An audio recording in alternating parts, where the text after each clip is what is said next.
Hey, what is going on? Man, how's it going? Happy Thursday? Oh, I forgot my rule. The rule I made last time was I was gonna set my music volume semi-close to what my speaking volume would be, so I broke the rule. So sorry if I surprised you there with how loud I was, but sorry.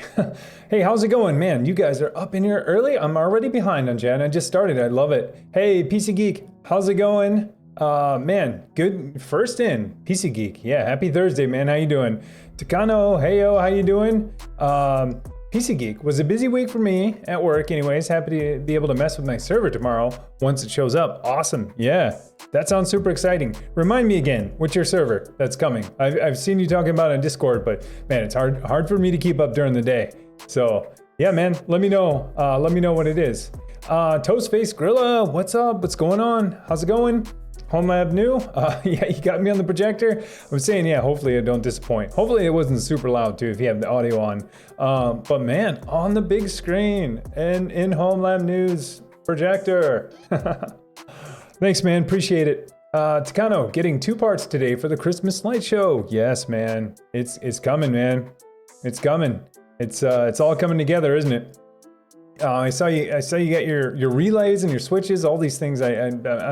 I'm not the greatest at electrical stuff in general, so it's nice and refreshing to see this kind of stuff and to have someone kind of tell me and talk about what these things are, because I'm just kind of like, okay. I mean, outside of someone showing me, yeah, I normally don't get a chance to mess with any of this stuff. That's half the reason why I love it when you guys talk about stuff that you're working on, because I get to learn so much. Gimli, Theon, how's it going? Takano then starts all the wiring of outlets. Oh man, that's gonna be tough, man. It's gonna be tough. Well, at least for me it would. Do you just use normal wires, normal copper? I don't even know. I don't even know what you do. I mean, it's probably, you know, in, out, create one big loop or something like that, but you don't want me wiring in that. Let's see here, PC Geek, and made a list of stuff I set up on my new server. Yeah, what do you plan to set up on your new server? What's on that list? Hopefully some things that my tutorials can help out with, or any of us can help out with, or hopefully also things I've never heard of, things I'd like to try as well. I'm playing with the mic position, trying to get this in a good spot. So let me know if it sounds any weird, or it sounds weird, or feedback, or not loud enough. Dr. Bell, Ryzen 5000 just announced. Is it time to upgrade the RTX 3000 and next gen Ryzen? Yeah, great question. You know, I've seen the news. It's been rolling in. The Ryzen 5000, the Zen 3s will be here. You know, were announced and will be here. I don't know the answer to that. I know that some of their, you know, what their marketing says is that their latest AMD GPUs can go toe-to-toe with RTX 3000s too, which is super interesting to me. Yeah, so I'm interested. I want to see some numbers and some comparisons too, more than just like synthetic type stuff or marketing stuff too. But what about you, Dr. Bell? You going to make the leap? Yeah, to Ryzen 5000. I think that's Zen 3, right? I gotta get my AMD terms down. I've been an Intel person for a long time. Let's see here. PC Geek. I guess he's supersized Techno Tim one. Then, yeah, that might be too big. My head might be too big for your wall. Hopefully, if it's on your wall. Let's see here. Toastface Grilla. I'm currently playing the CTR Ryzen tuner. Nice. Yeah, CTR Ryzen tuner. Wait, tell me what the CTR Ryzen tuner is. Is that the, yeah, tell me what it is. Is that the tuner that's 4 overclocking? Yeah, let me know. Sorry. I need to get caught up on my my AMD stuff. Like I said, been Intel and NVIDIA, been green and blue for so long, but maybe not anymore.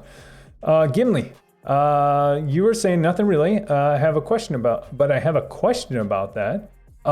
Gimli, what's your question about? Yeah, let me know. Let's see here. Oh, we're talking about AMD 5000? Yeah. Let me know what the questions are. I'll see if I can answer them, or if someone else in here knows. Oh, hell yes. That's what Gimli says. Kuroi Kage-san, how's it going? Good to see you. Home Lab new, Friday here already. All right, Friday there already. Yeah, it's Friday for Kuroi Kage-san too. Yeah. Man, Friday already? I guess it'd be Friday here, about 4.5 hours.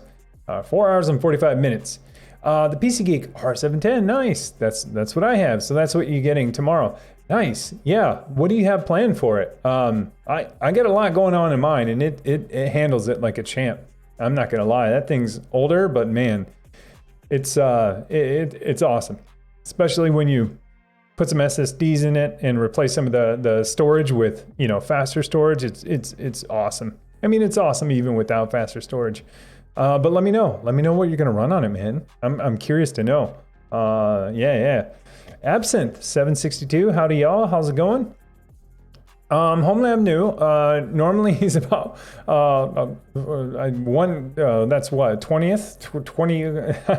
That's a little under half the size of a normal person. Now he's 5 times the size of a normal person.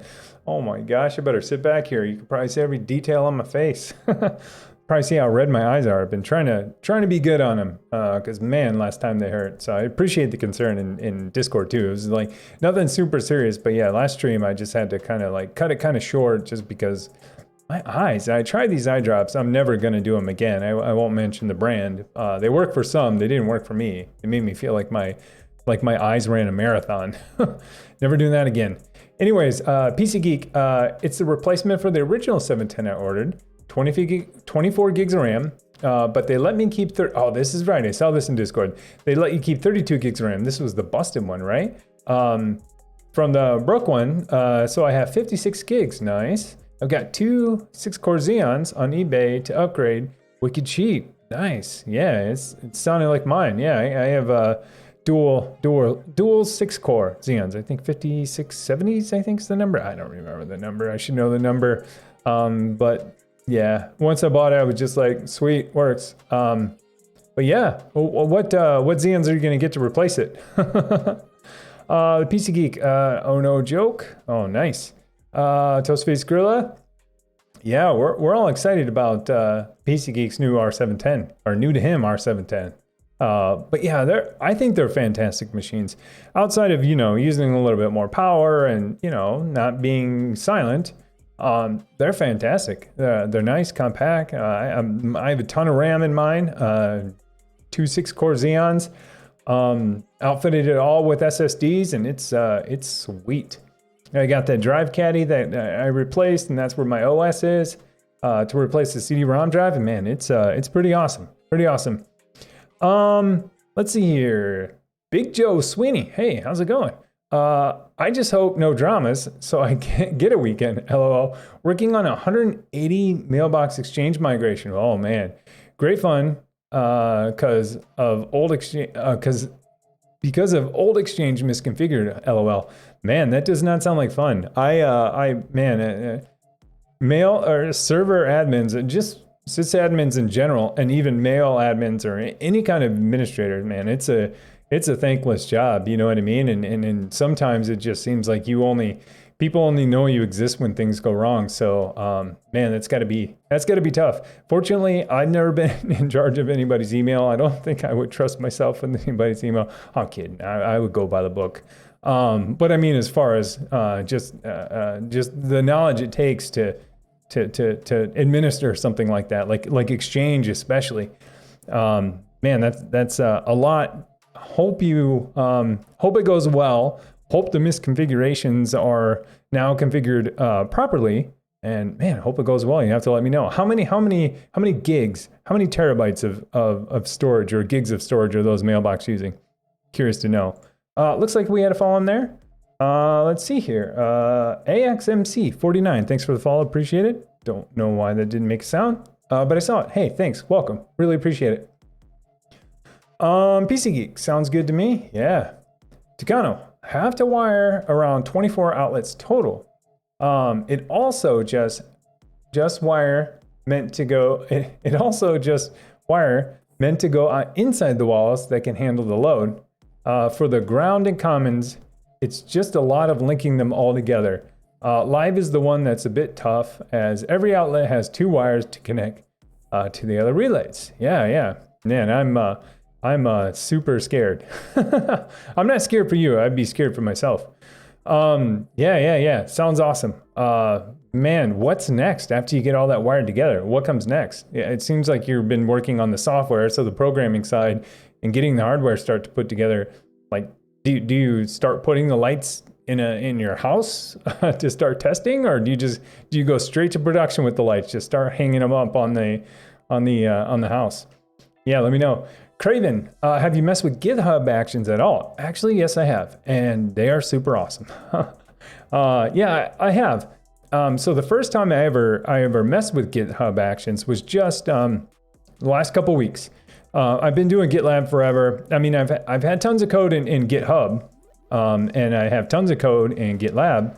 Hey, Big Joe Sweeney, thanks for the follow. Appreciate it. Welcome. So tons of code in GitLab, tons of code in GitHub. But I've always used GitLab CI for my CI in GitLab. And then for GitHub CI, I've either used Drone, Travis, or Circle CI, and then of course GitHub launches their actions. And so I was just, in my mind, very naively, I just thought, well, it's gonna be just like Travis, it's gonna be like Circle CI, one of them. It's gonna be like GitLab, I assumed in my head that it's gonna be like either GitLab or it's gonna be like Drone, because they're almost exactly the same. Boy, was I wrong. Because they are awesome. And so GitHub Actions, what I really think is great about GitHub Actions is that, so if you're not familiar with GitHub Actions, sorry, I'm I'm nerding out on CI right now. But GitHub Actions are GitHub's CI pipelines, so workflows.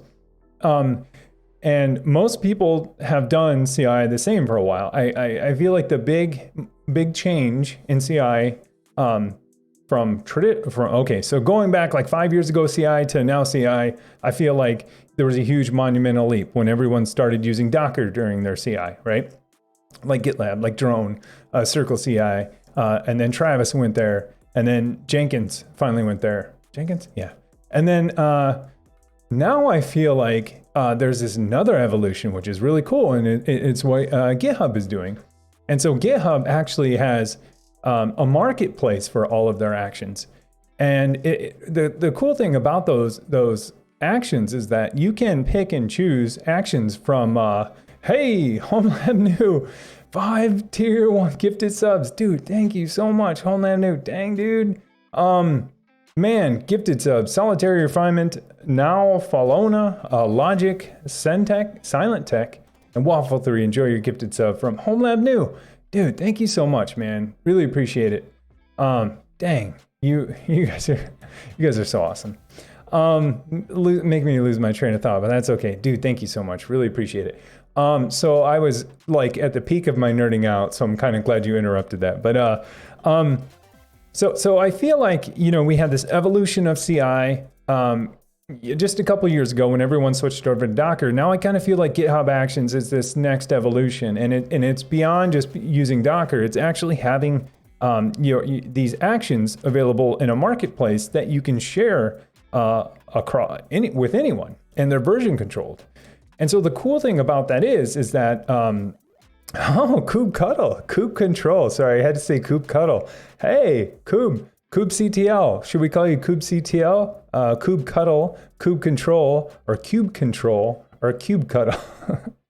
Hey, thanks for the follow. Appreciate it. Welcome. Yeah. So anyways, the cool thing about actions is that they're shared and maintained and versioned. And that's what I think is really cool about them, because like I had to build, I didn't even have to build the action exists. So I created a workflow that used a Docker action that would build my Docker container and push it up to a Docker registry. And in GitLab, that's me copying and pasting bash scripts that I figured out over time. It's like, this is the best way to do it. I figured it out. And so I copy and paste those 10 lines to all of my GitHub CI. And I'm like, hope it works next time. Cross my fingers. And then on top of that, in that CI pipeline, I also pick a Docker image to use. So I'm like, okay, Docker and a Docker image, plus all my shell scripts, work, please, every time. The cool thing about GitHub Actions is that you're actually using their action, which behind the scene probably has a Docker image tied to it, and they provided all of the scripting for it. So all you have to do is fill out a couple of fields. You can do scripts and stuff in there as well. But it's yeah, I'm totally nerding out. But just because I haven't been exposed to it until I built that Broadlink control, and I'm like, okay, if it's going to be in GitHub, I'm going to build a GitHub action for it. Anyways, long story short, great question, Craven. I have used them. I think they're fantastic. I think more CI systems should go this way. I love that they encapsulate like all of the business logic now for that pipeline or that pipeline into something that's versioned and maintained by an owner. Because now it's like I don't have to figure out the shell scripts to write every time. And if they break sometime, I have no idea, at least my own shell scripts, kind of what's going on. With GitHub Actions, it's sweet. They have their own API. You know, if you provide a couple of fields and you're off and running. I mean, Slack has one, you name it. Any software product you can think of you want to integrate with already has a GitHub action within GitHub in the marketplace. I think it's so fantastic. And I was so relieved when it just wasn't a clone of Drone or GitLab CI. Don't get me wrong, I love them. I use them all day long. But I was very relieved that it wasn't a clone. I was just like, wow, they really took the time to kind of rethink this, I think. Anyways, I think they're awesome. Now I wish GitLab had them. But, who knows? Who knows? Maybe there'll be more than just GitHub. Or they'll be somewhere, I don't know. They live on GitHub's platform. That's what's kind of tough. So, okay, and that's part of, the value you get, for going with GitHub. But yeah, I think they're cool. They're super cool. And I've been nerding out too long on GitHub Actions just because I'm a huge fan of, one, I'm a software developer, and two, I'm a huge fan of CI. And so anything like, I don't want to say groundbreaking, but anything that, kind of moves the ball forward in that area, I think is fantastic. And it's not only helping to progress CI, it's also making it, shareable, maintained, repeatable, version controlled, and the ownership of that thing lies with a group of people who care about that product. So I think they're great. But yeah, Craven, yeah, super awesome. Somebody else. Hey, how's it going? Thanks for the follow. Appreciate it. Welcome. Big Joe Sweeney. I have a few new servers and drives arrived this week, so I get to set up and test all the hardware works this weekend. Oh, that sounds like a great weekend. Awesome. You must love doing this stuff too, because you're doing it at home on the weekend. That's awesome. Then I want to work out a plan for the home world. Yeah. So these servers that you're going to be testing on, is this for the migration you were talking about? And you're going to set them up and get them going this weekend, and then on the side you're going to do your home stuff too. That's awesome. That's dedication. Absinthe. I'm likely to build my next system in December, January around Zen 3. Awesome. In Big Navi. AMD Linux drivers are still far better than NVIDIA Linux drivers. So I don't have a ton of experience with AMD on Linux. I hear it's great. I hear it's fantastic. I just recently had a lot of experience with NVIDIA drivers on Linux. I think for me at least, these were headless drivers, so it's not even gaming or anything like that. They were headless drivers so that I can, I got some stuff coming, I'll just say that. But the hardest part for me was just like finding the documentation and installing the right commands to get it going. But yeah, that sounds super awesome. So Zen 3, Big Navi, AMD, Linux sounds like a winner. December, January. Why are you waiting until the new year? Just kind of wait until prices drop, or are you just waiting for some downtime? Yeah, let me know, Absinthe. Toastface Grilla. One SMUS tool for individual CCX overclocking on Ryzen Zen 2 Arch. Okay, so this was the tuner that I was talking about, because I was like, I hadn't heard of that tool, but once when I see tuner in there, I'm usually like, okay, it's probably overclock. I like the old Riva tuner or whatever that was. That sounds awesome. Are you able to overclock your system a lot with the tool? Yeah, let me know, Toastface. Gimli Theon. The question is, if you were a complete newbie to Home Labs or did not know anything about networking, how would you start? I'm asking because I've experimented with VMs, but I don't know how to set up the services and how to link them together for all this stuff. Your YouTube videos sometimes seem a bit overwhelming, at least for me. Hey, let's talk about it. I apologize that they're overwhelming. I know that some of the concepts are, they're newer. I try to explain them in a way that people can consume. But if you were a complete newbie, like complete, personally, where I would start with is just virtualizing something, just creating virtual machines. I mean, if you're even newbier than that, like you don't even have another PC, I would start with like a Raspberry Pi or something, or an old PC, and just set up an old PC and install some stuff on it. I mean, that's kind of how I got started. I got an old PC and I installed a Windows Server on it and played with it until I figured stuff out. And I'm like, okay, file share, this is cool. Let's try a domain controller. And that was a nightmare, as you can imagine, in someone's home and young me's home.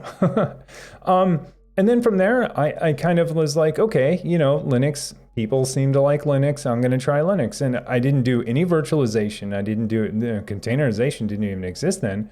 I was just like, yeah, I'm going to try Linux. And so I would install, Ubuntu is probably like 406 or something crazy at the time, and get that running and get a couple services going on there. And then I was like, okay, I want to run a blog or my website. So every time I kept like building on something either I just learned or want to learn along with something I want to do. And so I was like, that'd be cool to host my own webpage. Like, this is, I'm talking like 04, 05. It'd be cool to host my own webpage. And so, I started going down that path, and then I started learning about all these CMSs that were out there, WordPress, Joomla, Drupal, all these CMSs. And I was like, that's cool. I want to set one of those up.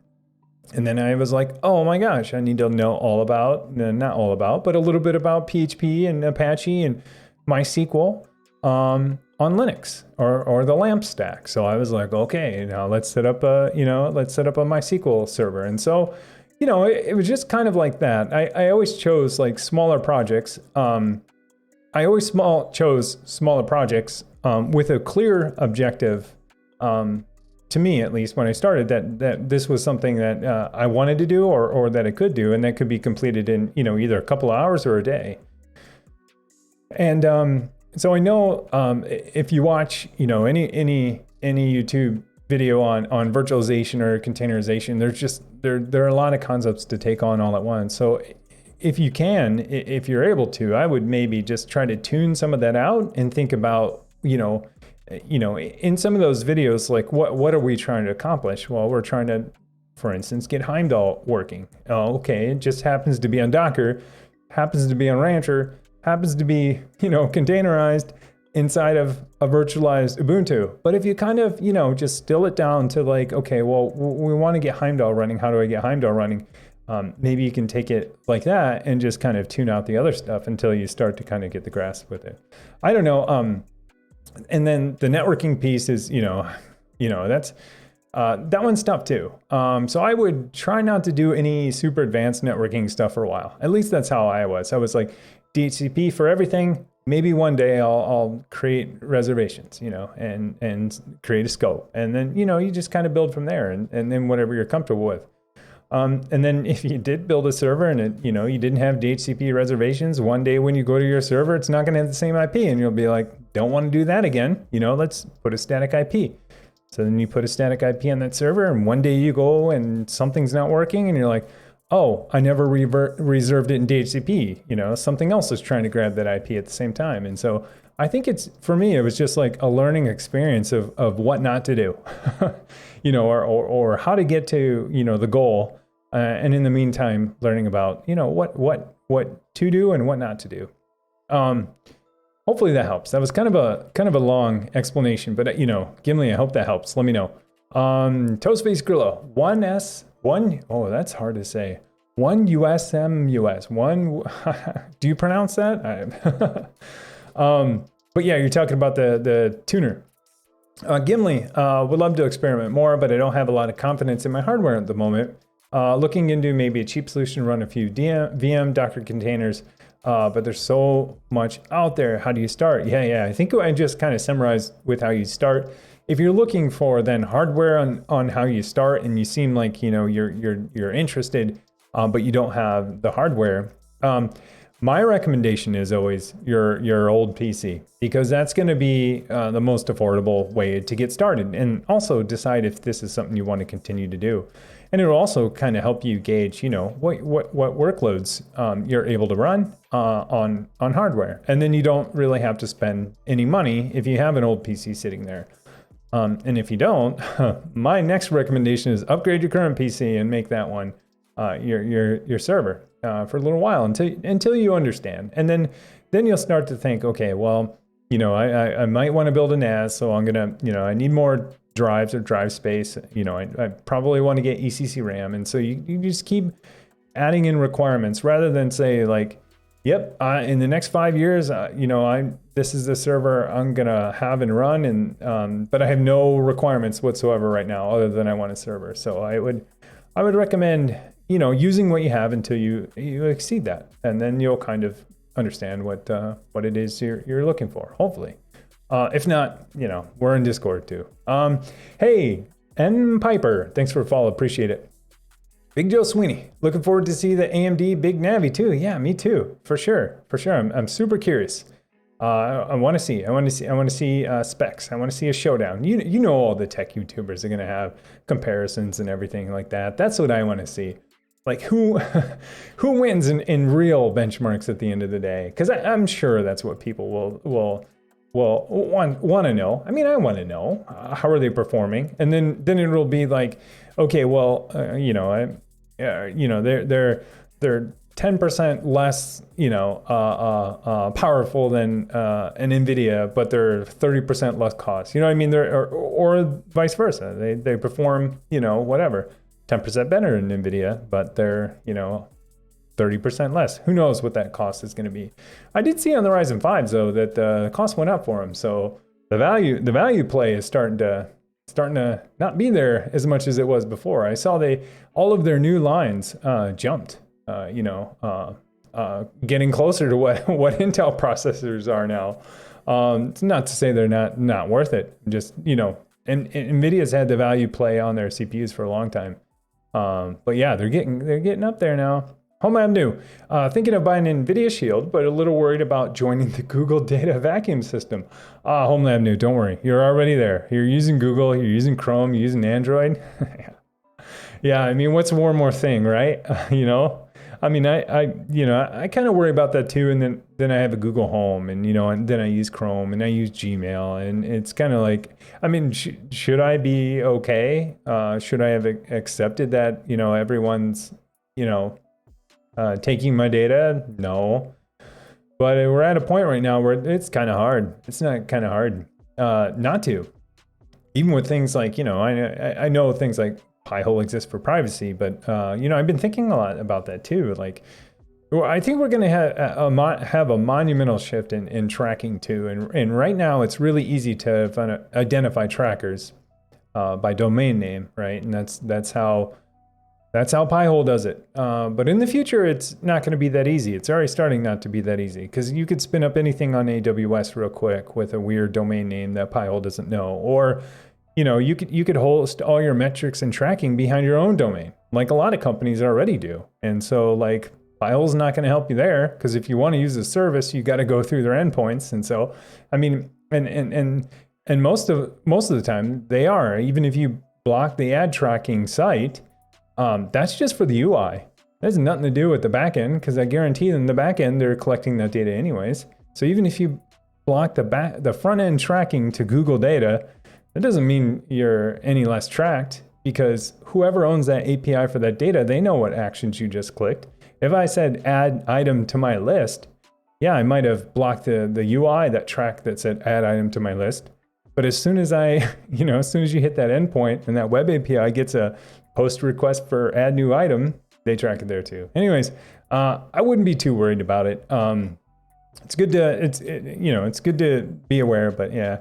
I mean, unless people as a whole come together and try to make a change, that's a tough one to avoid. I don't know much about the NVIDIA Shield. I've looked at it a couple times, and it looks interesting to me for a couple of reasons. One, the in-home game streaming looks fantastic. I know that I can do that with Steam, and I do it with Steam. I stream games from here to the bedroom sometimes to the living room.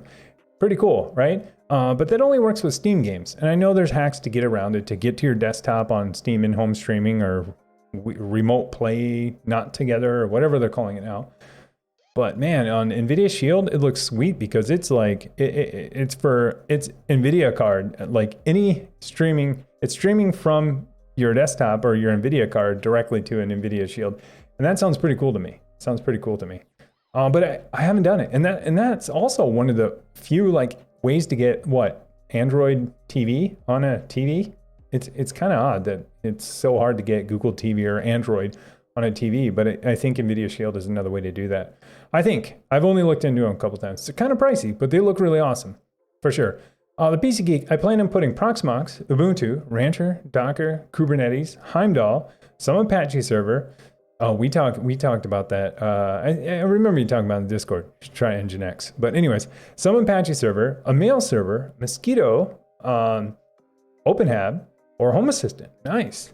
The VS Code thing, and a couple other things I can't think of right now. I can't think of them either because I think you named a lot of the awesome ones. Awesome, man. It sounds like you're on your way to have a nice little setup, a nice little environment. Yeah, sounds awesome. I don't know much about Mosquito. I assume that's a messaging MQTT, I think it is, a messaging protocol, right? What mail server are you thinking about? I don't know much about. I mean, I know there are mail servers out there, but I don't even know what mail servers people would even run at home. I remember a long time ago, I tried, I think, Squirrel Mail or something, and PHP Mail, but it was kind of hard to set up. But this was probably like 10 years ago. So what mail servers do people run now at home, if any? Or is it even worth it anymore? See here, Big Joe Sweeney. Yep, only call when it doesn't work. Yeah, you get to see all the hoarding. Oh, this is for the server setting up at home. Nice. Takano decorating and making a show. Nice. So this is the next steps. Yeah, you're gonna do test runs. Or you're just gonna do it live. Do it live in production right away with your light show. Big Joe Sweeney, we're at 2 terabyte because they love to keep everything. I'm trying to get them to change their internal workflows. But change is hard unless you get the users to buy in. I totally agree. And yeah, and it's almost in like, unless you have an enforced data retention policy, like no one's ever going to clean up their mail. Glumps, hey, for the follow. Hey, thanks for the follow. Appreciate it. Yeah, because a lot of companies put in place a data retention policy, and they're like, hey, we're not going to retain anything over 30 days, probably legal reasons and all this stuff. And it also makes administrators' lives a lot easier too, because you're just like 30 days. Sorry, it's gone, and your mailbox can't get that big unless you send a 10 meg attachment every day for however long. But then you have quotas on mailboxes too. But yeah, I agree that getting people to change their habits is true. It's true even for ourselves too. Like, true even for myself too. I mean, I don't even think about how big my mailbox is on Gmail until they're like, you're 98% full and you won't be able to send or receive mail yet soon. And I'm like, oh yeah, I should probably do something about those huge attachments. Which even then, I'm just kind of like, okay, what's the biggest one? Boom. I kick that can down the road a little bit longer. I'm like, that should do me for about a month. Or until I upload one video to Google Drive, and then I'm like, oh man, back over my quota. But yeah, that's tough. It's tough for me too. Takano, yeah, it's mainly just using them inside. Yeah, nice. Test run at home. Coop Control, hey, greetings, how's it going? Good to see you. Welcome. I'm surprised the name wasn't taken by now. Yeah, people have lots of questions for you, Coop Control or Coop CTL. Love the name. Takano, like with mini strips and such to see if the outlets are working. Nice. After that, then it's decorating outside. Awesome. So you're going straight to production. Couple tests, straight to production. That's awesome. With your lights. Coop Control. GitHub Actions lack a lot of control and they cannot be called by webhooks. Hey, that's another. Yeah, that's a good point. Good point. I think, yeah, from external webhooks, I don't know if they can or can't. I mean, they're triggered by Git. And, I used them for, 3-4 hours and had to figure them all out. I just thought it was refreshing, if anything, because they were just different. I think they thought about them a little bit differently. But I know like external CI systems obviously have way more features than GitHub Actions, but man, you can get a lot done really fast in a little lines of code and then worry about, someone else maintaining that action. Hello, Holsty. This was on something this morning. Seems like a really good rundown of a video toot. Hey, can't see links, but yeah, let me know what that thing is you're talking about, because yeah, I can't see links. Let's see here, Waffle3.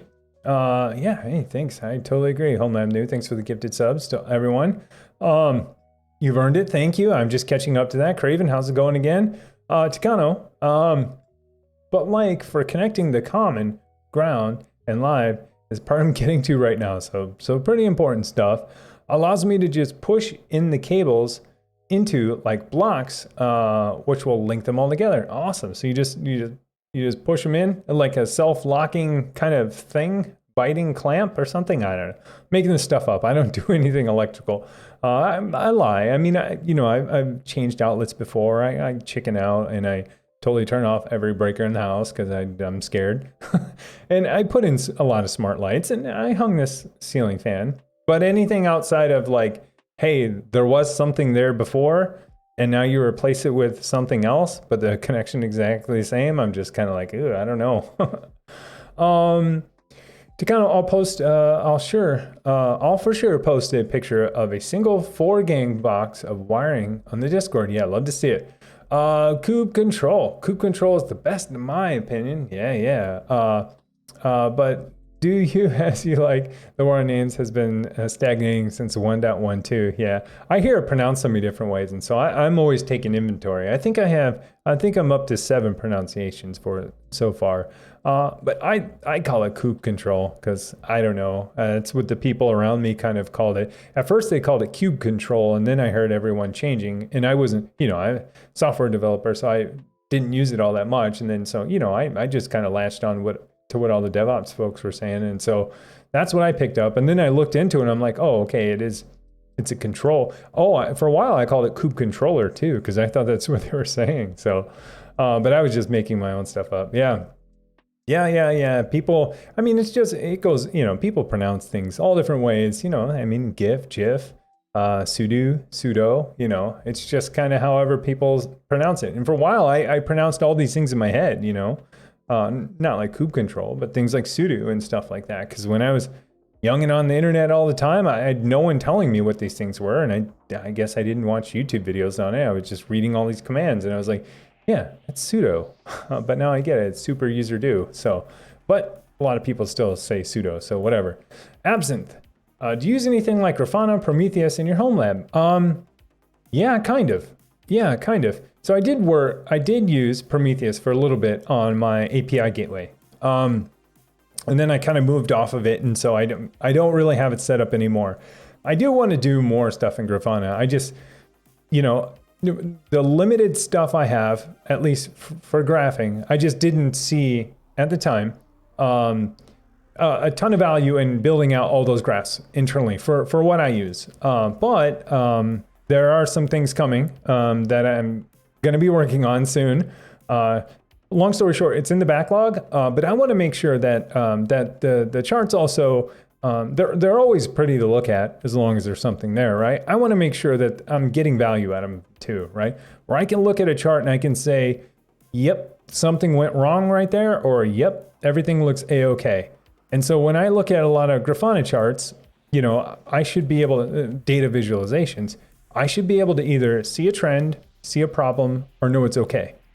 And for a lot of the things that I was doing before, I wasn't seeing any of that. I mean, other than being okay, but that's kind of binary for me. It was like, is it on or off? Is it there or not? Is there a line or is it blank? Yago1, thanks for the follow, appreciate it. And so I just want to make sure that when I get to that point, I want to make sure that I can determine those 3 things. Like, is it okay? Can I see a trend? And can I identify problems, I guess is another one, very easily. Because then otherwise I'm just like, hey, here's a super awesome chart, looks pretty, but then I'm like, okay, next. But I would love to have a dashboard up so I can identify those things. So, and I totally get it. There's like people who can make fantastic Grafana charts, and there's one there, and they're shareable too. But I'm not that. I haven't been that skilled in Grafana. But like I said, I got some stuff coming. But I kind of want to tie in, like you said, Prometheus too, for some logging and alerting and stuff too. Anyways, yeah, I've done some stuff in the past. I hopefully will have some stuff here soon. Just got to prioritize it. How about you? Do you use it? Do you use it a lot? I know a lot of people use it. I mean, our Grafana places I worked at before, like their Grafana dashboards are like fantastic, and we would know, we'd have tons of metrics around, I don't know how much I can't say, but anyways, just think of a place you work and you would have metrics around things going on, and when things go wrong, and then you have some KPIs, right? Someone adds the car, or someone checks out, like those types of KPIs. Fantastic. And you had a really awesome, people who are really passionate about this stuff can build awesome dashboards. I just haven't had that skill, and so I do rely a lot on Prometheus to build some of that for me. And I got some of that for free through the API gateway I was using. So, but I want to do more. Should have some soon. Toastface Gorilla, Tim, I'm going to switch to your Broadlink system. Oh, nice. I was lucky to set mine up before a cloud lock, so didn't touch them. Nice. Clay Crusher. Hey, Clay Crusher resub 3 months Prime. Dude, thank you so much. Glad I can check out this stream today. Dude, thank you so much. Thanks for the sub, man. Really appreciate it, Clay Crusher. Man, 3 months already? That's what I say. Man, I can't believe 3 months. But thank you for the continued support. Really appreciate it. Means a ton to me. Thank you. Toastface Gorilla. Yeah. You were the one that was like, yeah, I have 4 of these Broadlinks things. Yeah, let me know. It works for me. It's been working. I know there's a couple bugs, but I don't have every device possible to test it out. But yeah, and even if Broadlink does cloud lock them, all you got to do is hard reset them. Once you hard reset them, you just go and pair them again. You kind of get them, set up. But right before you add them to your account, just close the app. Then they're on your local network only. People are telling me though that Broadlink has changed their tune now and also allows local, so local plus cloud. I don't know if that's true. People have said that on YouTube in the comments, and I tried to verify it the other day, and I'm like, man, they're making this stuff up. They're making me hard reset my devices. But yeah, a couple people said that now Broadlink is going to allow cloud plus, basically cloud plus local, which for me would be ideal. Do I want to send all my data to them? Whatever. Are they on a LAN that's pretty isolated? Yeah. Would it be great with local only? Sure. But, if I could get them both, that would be nice. Because I think the cloud plus local is nice when you have things like Alexa or Google Home or, Siri, whatever. Because then you can use voice commands and do the cloud-enabled stuff, and then at the same time do your local stuff, which I do through an API. That's the best of both worlds for me. But yeah, dude, let me know how it works out for you. I'd like to know. Coup Control, Tekken is doing a similar thing with their task catalog. Awesome. I don't know anything about Tekken, but their task catalog, yeah, it sounds awesome. Yeah. So very similar, I guess, to the marketplace on GitHub. Just like a lot of people are even Rancher has their apps catalog. Like a lot of these now, like smaller systems are like basically creating, catalogs or app stores, quote unquote, within their system, which are integrations. I love it. It's so awesome. I love it. Creepinson, hey, how's it going? How are you? Coup Control, the runner is open source. They can execute it from anywhere. Nice. HomeLab New, NVIDIA has forever burned me due to their Linux drivers. Oh man, that's too bad. I kind of felt that way with AMD because of their performance. On GPUs, sorry. GPUs, I should clarify. But this is, old me. I got burned on AMD's once, and that's, yeah. I feel your pain. I'm not apologizing for NVIDIA. There's no apologizing here. I'm not making excuses, but what is it about their drivers? Do you mean NVIDIA drivers on Linux desktop, on Linux server? Yeah, tell me, HomeLab New. Curious, because I got some stuff coming. Also, it doesn't help that NVIDIA isn't supported by SWIRM or any WL root compositors. Man, I'm not even sure what you're talking about right now. Tell me more about that. I want to know. Absent, the Zen 3 stuff won't ship until end of November. Yeah, I saw that too. Kube control, start with OSI layer. Yeah. Gimli Theon. Oh no, that's not your fault. The overwhelming part. It's just so much information. Yeah. I agree. I said this a couple times. My advice, take an old PC, put Linux on it, and do some fun stuff with it. When I say my idea of fun is like, hey, let's put a website, build a web service, or take any of these containers that I'm talking about, and instead of containerizing it, just install the service itself and see if it works. I think that's at least how I learned and how I got enjoyment really quickly. And if you don't have another PC or any of that, I mean, Raspberry Pi is another good option.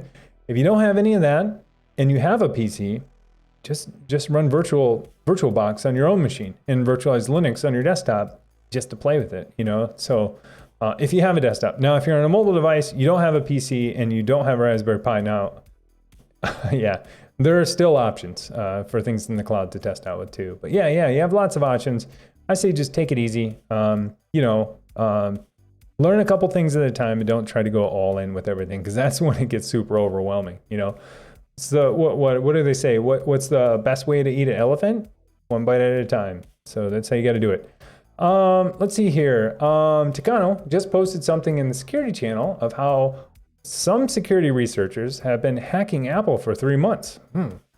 Interesting. Like hacking with success, or hacking and getting denied. Yeah, curious. I have to look at that. Kube control and understand how things talk over the wire. Yeah, these are all great.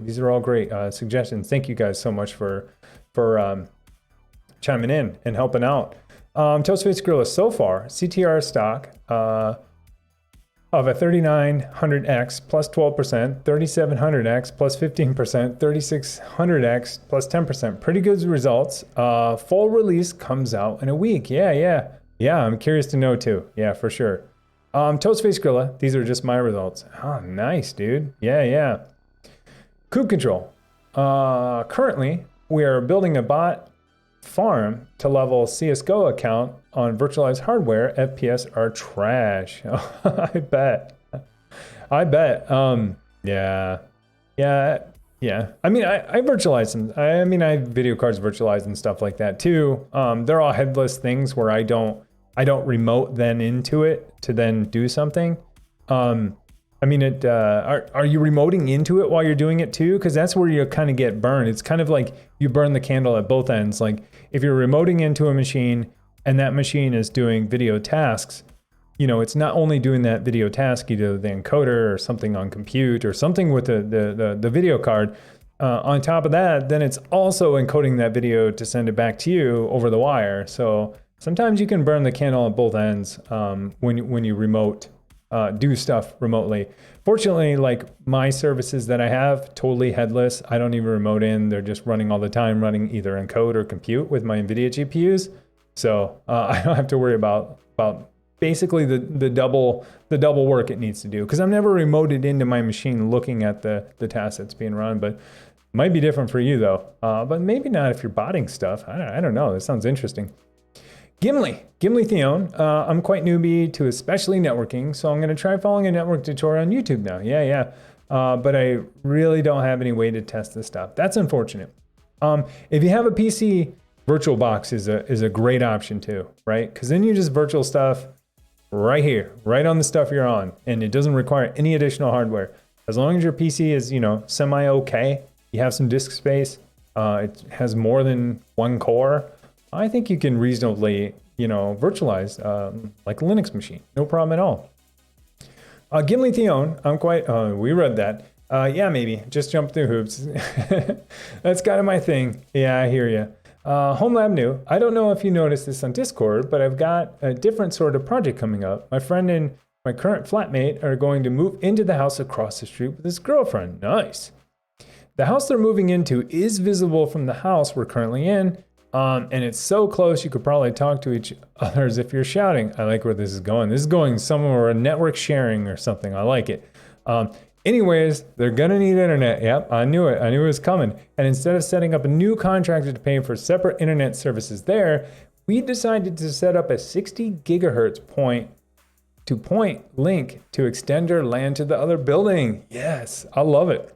This sounds awesome. It sounds awesome. Yeah, this sounds super fun because I've done like extending wireless networks, and I don't mean like mesh networks. I mean, point to point or building a bridge. I mean, I do it in my garage. I had a video on it where my whole entire garage is a remote site from here, and I have 2 access points. They do point to point, and then everything in the garage is physically connected. I love that stuff. I love it so much. Even right after college, when I had an apartment, I basically shared internet for almost my whole apartment. And I did it all through, I used Entangle at the time. And yeah, I set up a captive portal. I had this big, beefy access point at the time, when everyone still had the all-in-one, router, access point, switch, all-in-one. I already had my own access point, stood it up in my apartment, created a captive portal. And then, left. The nice thing about captive portal, like in coffee shops or anything, there's no security on it. But then once they try to join, you get a captive portal and they need a sign in. And so that was basically my advertisement to anyone who could jump on that network was, hey, want to share internet? Whatever, $10 a month. Obviously, when I got more than what the bill was worth, I talked to everyone individually, said, hey, I'm not trying to make money. I'm just trying to make internet cheaper. But yeah, within a couple of months, I was paying like $6 a month for internet because we were all sharing. Anyways, sounds like an awesome project. You'll have to let me know how it goes because I love that stuff. Especially, anytime you can find ways around stuff with technology, I love it. I love it. Gimli Theon, yeah, it helped a lot, man. Yeah, no problem. Kube control. Hetzner is very cheap and easy to get started with. Nice. €3 for a machine a month. Yeah, hey, there you go too, in the cloud. There you go. Yeah. So if you can't do it local, if you don't have extra physical, can't do it local, yeah, cloud for sure. Cloud for sure if you got, $5-10 a month and you want to learn. The tough part about doing stuff in the cloud though, unless you have VPN or port forwarding coming back, is that, you can't, interact with your stuff here locally. I mean, there's probably ways to tunnel back through VPN, but yeah, for sure. Yeah, and it's a great way to learn. Totally agree, Kube control. XOR, what's up everyone? How's it going, man? Dude, how are you doing? And Piper, I'm specializing in Splunk presently. Nice, I did some Splunk stuff too in the past.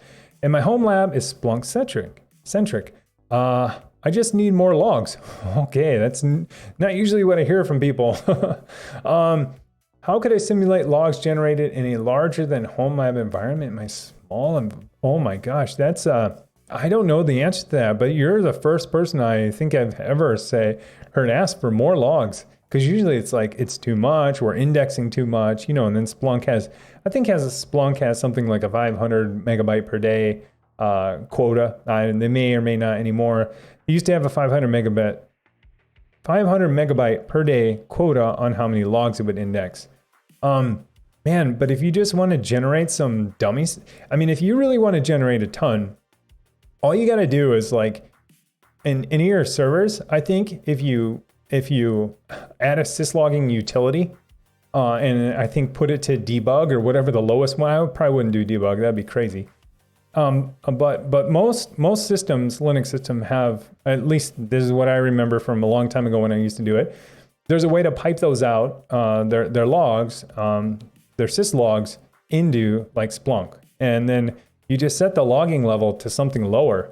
Especially my network router and everything like that can dump to syslog servers too. So if you just want to fill it up just to like stress test it, man, everything you own that you can, point to a syslog server, configure it and point it to Splunk, and it should be able to consume it. But you probably know more on Splunk than I do. I haven't used Splunk in it probably 10 years, probably longer. But that's what I remember I did, and I was like, whoa, I'm kind of hitting my cap. But you can do the same thing too, for like Windows machine. Oh my gosh, there's another one. If you install some syslogging utility for Windows and get them in syslog format, then pipe them out to Splunk, just reboot your Windows machine and it'll be full. Set the log level. Don't set it to like, I'd set it to like info or event or whatever that level is.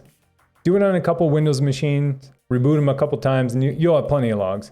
And the nice part is they won't be dummy logs. They'll be real logs. So you can categorize them and stuff like that. But yeah, M Piper, let me know. Like I haven't done syslogging stuff or Splunk stuff in forever. But that might help. XOR, yeah, man, how's it going? Parts have arrived, Takano. Oh man, you are on a mission. Gimli Theo, thanks Tim. Upgrading my PC is the next thing. Current PC is really old. AMD FX needs updating. Picked up some parts and have the money, but J2 told people to wait for Ryzen Zen 3. Yeah, and RTX 30 series. Totally agree. So I did. Yeah, going to upgrade at the end of the year. Awesome. And then, yeah, it's exactly what I was saying. So then now you got a nice shiny PC that you're going to use all the time. And then you got one that's perfect for learning on that you could throw something like a Proxmox or a Linux or whatever you want on it as your server to learn on. And so I think that's I don't know. That's where my head always goes. Upgrade what you're using, and then have your server be the hand-me-down of the old thing. Because then it's such a great value because you upgrade the thing you're going to use most of the time. And then the thing that you don't use all the time that you're learning on is quote unquote free because you didn't have to pay to build something. Yeah, anyway, HomeLab new, but I don't use Chrome, Gmail, Android, Google search. Yeah. Yeah. HomeLab new. I don't care so much about stores and sites tracking as I do what's on their site. What I don't want is somebody tracking my activity across sites. Creeps me out the heck out of me. Yeah, cookies, man. And it's more than cookies. It's tracking pixels. It's everything. It's everywhere. It's everywhere. Toastface Gorilla, you can use GeForce Experience in Moonlight to stream, and the stream performance is excellent. Yeah, good to know. I haven't tried Moonlight. A lot of people talk about it. Haven't tried it yet. Yeah, good point. Good point. You get to, as long as you get an efficient encoder to encode that remote stream back to you, yeah, for sure. But that's one thing I didn't realize too. I think Kraft even talked about it too when he was building his cloud gaming server, as he didn't account for the encoding over the remote session. I'm like, yeah, totally, 100%. I didn't think about it either, but I've dealt with it in my own. I'm like, why is this running like complete garbage when I'm remoted in? But I can see like when I'm not remoting in and looking at the metrics that my encoder, is at whatever, 30, 40%. Yeah, it totally makes sense. Quickfire UK, look up Moonlight for PC. Yeah, I like this. I like where people are going. Yeah, Moonlight is an alternative to other local game stream. Nice. Fanway, mail servers at home are not really worth it. Yeah, I kind of thought the same thing too. Someone was asking about it.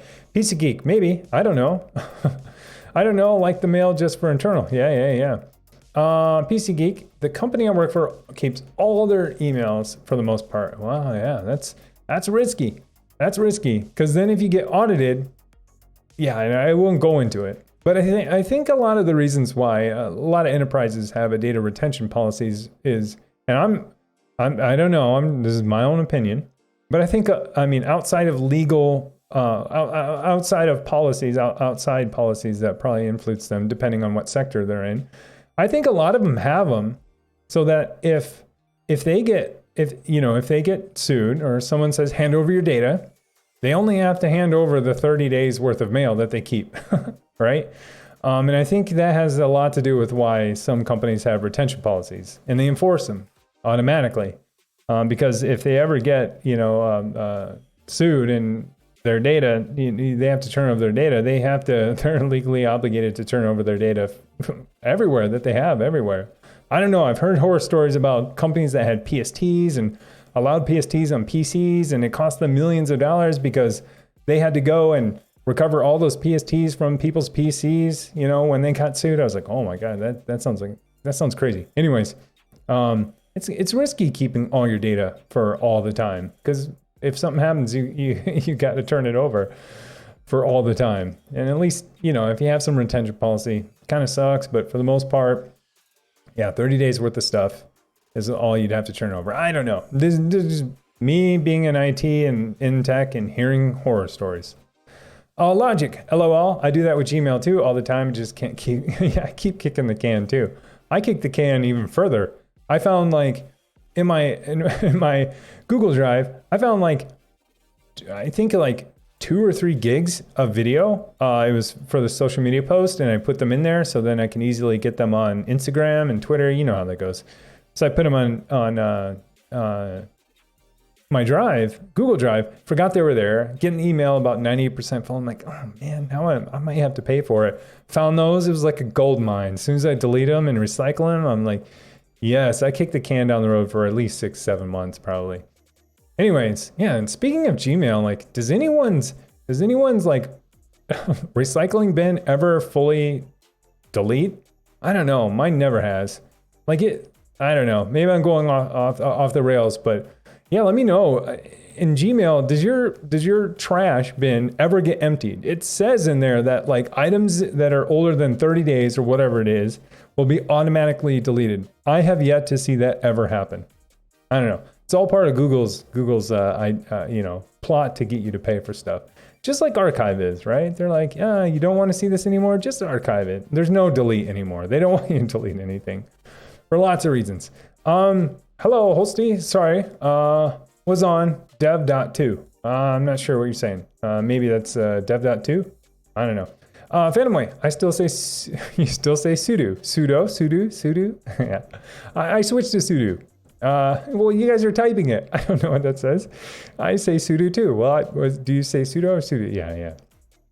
A lot of people say sudo. I used to say sudo a lot too because I study Japanese, and sudo is sudo. And so that's how I always said it in my head. And then I was like, heard someone say it and they're like, it's super user do. And I'm like, oh, I get it now. Anyways, Takano, so that's what sudo means. Oh yeah, I'm getting caught up, guys, I promise. Sudo, all right, yeah, that's how I used to say it. And then I had a few people say it was super user do. Why would you say do? And I'm like, I don't know, because it kind of looks like Japanese. I knew it wasn't. Logic, it will never be anything but sudo. There we go, sudo to me, sudo. All right, sudo, I like it. Sudo, headache. You guys are all typing it. You need to type it phonetically, but yeah, I see now. PC Geek, to anyone who is a sub, be sure your Twitch is connected to your Discord so you can get the sub roll. Hey, thank you. Thanks for, hey, man. PC Geek, thank you. That's greatly appreciated. Yeah, I totally agree. I won't say too much, but I got some more stuff coming, sub benefits for sure. I need to get a designer I trust to make some cool emotes and some other, amongst other things. But yeah, thank you for saying that. I appreciate it. And for, for Discord everywhere, yeah, make sure you have Twitch connected because yeah, there are some other benefits too. Clay Crusher, glad I could catch the stream today. Thank you. Yeah, I've been trying to watch when I can. Work has been crazy. I hear you. Dr. Bell, will you speak briefly on how you use Backblaze for cloud storage? Do you use personal backup or B2, I thought it was BC2, but B2 cloud storage options? Yeah, great question. I think I talked about this in the last stream, just kind of a little bit, but I will again. I want to sync my Synology NAS, but it can only use with B2 cloud storage. I'm curious, yeah.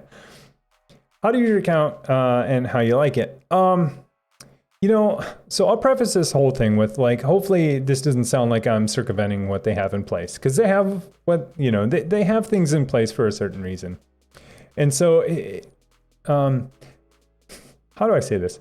So yes, I use Backblaze, and I discovered that if Backblaze always will back up any physically connected device, hard drive wise. So like block storage. I realized that also, and so that doesn't include map drives, no UNC paths, but I realized that it includes SCSI drives. Well, my drive on my Windows machine, my Windows virtual machine, already had a SCSI drive there.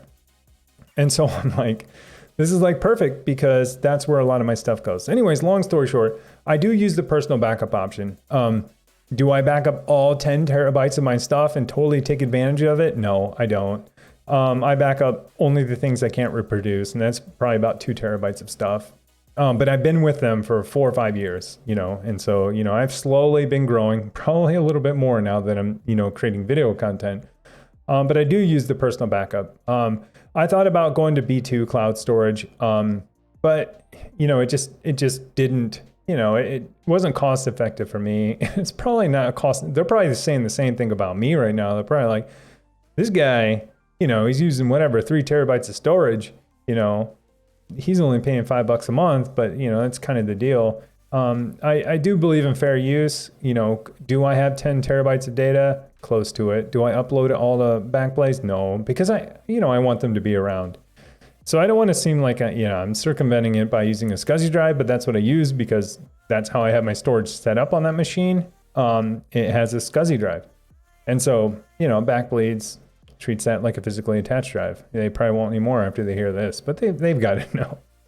So anyways, Dr. Bell, yeah, so if you want to do it on your NAS, that one's tricky because you might have to use the B2 cloud storage option, right? Because they basically will not, they don't have a Linux client for personal backup. Their Linux client is the B2 cloud storage, which is their storage in the cloud, which isn't even the same plan or cost structure. So yeah, hopefully that helps. Like I said, I have a SCSI drive on one of my machines, and that's where my data lives anyways. And that SCSI drive then lives on FreeNAS. So if you can kind of connect the dots there, that's kind of how I have it going.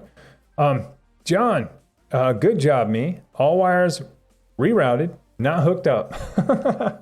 Awesome. Are you still tracking down your router issues? I think one of your NIC died. Hopefully they're better. Let's see, Dr. Bell, I backed up my local NAS to Backblaze B2. I'm using Duplicati and a Docker container. I like that. Okay, yeah.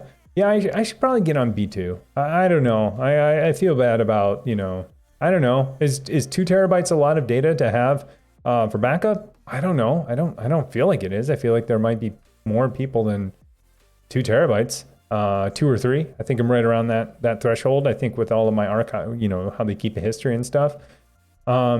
I don't know. I don't think it's that much, and I've been with them, 5 years, roughly 5 years. And so, I paid 60 months for 5 years. So, that's worth something too. I mean, probably more than $300, but yeah. I think, let me see, PC Geek, I remember when VMware first started, I thought it was so cool to run a PC within a PC. Yeah, I totally agree too. I blew my mind. I'm like, what? I'm like, what? Look, I'm running Windows, and then inside of that is Linux. Yeah. HomeLab New, I saw this. They absolutely pwned them. Yeah, for sure. Full source code access for Mac OS and iOS. Absolute treasure trove for any 3-letter agency wanting to create 0 days. Oh my gosh, I did not see that. Oh yeah, I'll have to check it out. Mr. Sir Guy. Yes. So fun to say. Mr. Sir Guy, man, dude. Sir, man, guy, dude. Have you used Netgate's SG3100? I haven't. I'm looking for an overkill solution for my first home firewall. I prefer a turnkey option instead of a DIY build, and Ubiquiti stuff doesn't seem capable. That would be the best option for the price in terms of do it all. No. I don't know much about Netgate 3100. Man, I feel like I kind of feel like I need to stand up. I'll just act like I didn't say that, and I'm just gonna stand up because I've been sitting a long time. So anyways, so I don't know much about Netgate's SG3100. See if I can get this mic lined up. Oh yeah, you guys don't even know I'm standing up now. Oh, this is awesome. I should do this more often. So I don't know much about Netgate's SG3100. I don't. I do. I've been researching all the Ubiquiti stuff quite a bit. I every night I'm just like, should I get a, UDM Pro and go with the 24 port PoE switch, or do I stick with, my Cisco, switch and my virtualized router, which is on XG Firewall. I don't know the I don't know the answer to that because I don't know enough about Netgate SG3100. But I will say that, all of Ubiquiti stuff, at least from what I've seen, and I'm not a networking administrator, and there will probably be lots of networking folks who say, yep, Cisco is fantastic, or, MikroTiks are fantastic, or whatever. But Ubiquiti stuff is rock solid for me for home. And I only serve 30, 40 clients here at home, wirelessly. And so, am I stress testing my one AC Pro? Maybe not as much as I should. I don't even have a Ubiquiti switch. I have a Cisco one it's been super solid. I wish I could say more on this, but I don't know enough about the SG3100. I'm sure there are people in the channel who do. If not, Mr. Sir Guy, man, dude, we have a whole channel in Discord dedicated to networking too. So, if you think that, and I'm sure there are lots of people in here that are in that channel too, who could probably answer that a little bit better. Yeah, but I'm a huge fan of Ubiquiti stuff. I have been for a long time. I've been buying their access points for a long time too, before I even knew that, that UDM was a thing, or that they even had switches. I was just like, man, these access points are pretty cheap for what you get. And, I've been buying them for years. Only recently, I feel like, in the last 3-4 years, people have been picking up their switches, their security gateways and stuff like that. I've been looking into them, not gonna lie. So we'll see. We'll see what's in my future. I might need to simplify a few things, and I think that would help me. Yeah, let me know, Mr. Sir. Oh God, I gotta get this down because I love it, Mr. Sir Guy Man Dude. Did you add the man dude at the end? Because I think I remember when you joined, and I thought it was just Mr. Sir Guy, and I was like, yeah, we should, it'd be sweet if it was Mr. Sir Guy Man Dude. You add every pronoun to it possible, masculine pronoun to it. Anyways, yeah, let me know. Yeah, I see your comment. Oh, awesome. Because when I read it, I think on Tuesday, I was like, was the man dude on there, or was I just imagining it? Yeah. So awesome. Every masculine pronoun on there possible. Well, I think so. In third person. Maybe? I don't know. Dude, man, sir. Gimli Theon, LOL. I'm further along than I thought. I played with Linux, installed LampStack. All right. I'm web dev. All right. Like it. And I played a couple of times with a Raspberry Pi 2B, and recently bought a 4B, 8 gig, where I installed a Minecraft server on. Awesome. Well, yeah, you're doing a lot more than you say you can do. I mean, look at you, Yeah. So, man, you are well on your way. You just maybe need, if you want to do virtualization, then yeah, for sure. Then you just need something you can run virtualization on. And if your current server or current PC can do that, come Zen 3 in Big Navi, then like you said, then you'll have a server that can run virtualization. That would be awesome. Warlock, thanks for the follow. Appreciate it. Man, what I realized too is that like when I talk directly in this microphone, like my voice sounds beefier and bassier too. I should always, I don't know. It just sounds different. I'll put it that way. I think because I'm talking directly in it now, and because I'm like yelling. My wife's probably like, why do you yell when you stream? But I talk super loud. Let's see here. Good to know. So this is Dr. Bell, PhD. Good to know I have very robust home solution. Use both BT ReFS with Synology and ZFS with TrueNAS. However, I would like to have an offsite for my security cams. Exercising 3, 2, 1. Yeah, I totally agree. I'm missing the 2 in some spots. Yeah, I don't have the 2. I get the 1 and the 3. I have the 2 in some spots, and so yeah, I've been thinking that too is either having a Synology or another FreeNAS. That's my 2, right? A backup of my 1 here locally. So yeah, I hear you, man. These are the things that keep me up at night. It's the 2 and the 3, 2, 1. It's the UDM Pro stuff, or just simplifying a lot of my network. It's some of my HA with proxy, and it's some of my HA with Kubernetes. There, that's everything I think about when I go to bed at night. Big Gun 27. I tried to set up Rancher properly 4 years ago and hated it. Yeah, I hear you, man. I swore it off until watching your videos. I tried to set up again last night. 5 hours later, still won't make the cluster. Loops like